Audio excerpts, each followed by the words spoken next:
Kita dengarkan apa yang disampaikan oleh Ray Rangkuti terkait kasus di Indonesia yang dilakukan secara berjamaah dan komplotan ini ya. Sudirman Said, bahwa tidak mungkin mereka otonom, tidak mungkin mereka berdiri sendiri. Ada kekuatan lain di atasnya. Ada yang ingin Anda sampaikan? Pertama kan, sepanjang yang kita kenali watak korupsi di Indonesia itu selalu dilakukan secara berjamaah. Komplotan. Hampir nggak bisa ditemukan orang yang melakukan korupsi itu tindakan diri sendiri dan untuk kepentingan diri sendiri itu. Ini udah bisa kita lihat kan 9 orang sekaligus. Kan 9 ya yang ditahan oleh kejaksaan gitu. Dari 9 itu aja udah jelas itu komplotan. Nah, dan bisa bertambah. Ya, sangat mungkin bisa bertambah. Ya. Makanya watak korupsi di Indonesia itu umumnya itu adalah jamaah.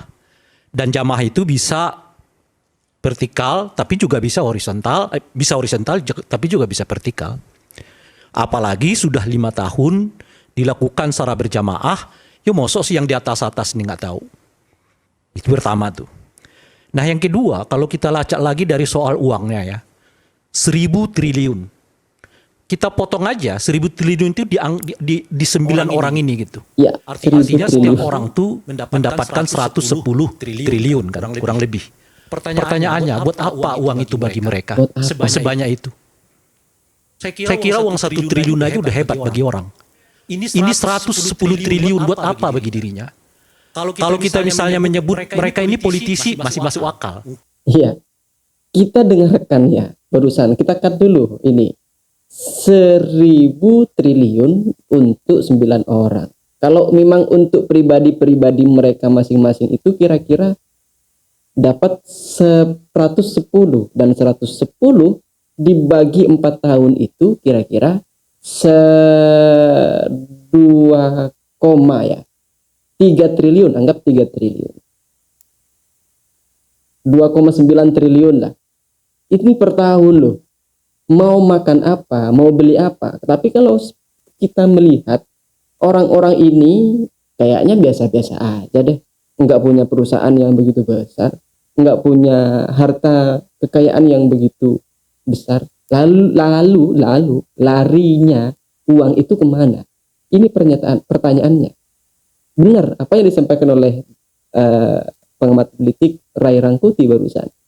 Kalau mereka adalah seorang politisi, barangkali digunakan untuk kepentingan politik. Mereka seorang profesional, pekerja perusahaan. Gimana ya? Ya udahlah, kita dengarkan bersama-sama lagi ya. Mungkin dia membiayai kegiatan politik. Kenyataannya itu profesional semua.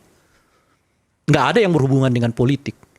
Maka angka itu sendiri membuat kita jadi bertanya-tanya, untuk apa orang mengumpulkan 110 triliun untuk dirinya dalam 5 tahun? Nggak masuk akal tuh. Ya makanya buat apa? Kecurigaannya? Ya, kan artinya besar kemungkinan itu tidak hanya untuk dirinya. Oke. Sebab 110 triliun 5 tahun itu buat dirinya. Mau buat apa bagi dirinya itu menurut saya.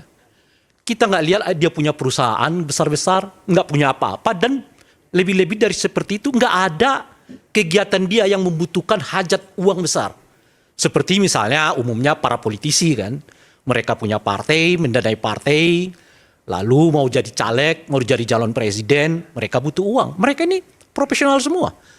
Dan sepertinya untuk 5 tahun kalau nggak ada kasus ini, mungkin mereka juga nggak tertarik pada politik gitu ya. Nah yang ketiga, yang perlu kita lacak lagi itu, uang sebesar itu umumnya dipakai buat apa sih? Kalau kita lihat lah, lagi-lagi ini pola. Umumnya itu selalu bersentuhan dengan politik. Nah politik ini menghajatkan uang besar, dan uang besar itu didapatkan dari mereka yang bekerja di kelompok-kelompok profesional, yang dengan cara begitu politik mengalir, mereka bisa didiamkan. Jadi sebetulnya pernyataan Pak Sudirman itu mengarahkan, jangan terfokus kepada 9 orang ini, tapi lihat dong, ya, pola yang terjadi di Indonesia, kita selalu kehilangan begitu banyak uang justru ketika perhelatan politik mulai dilakukan.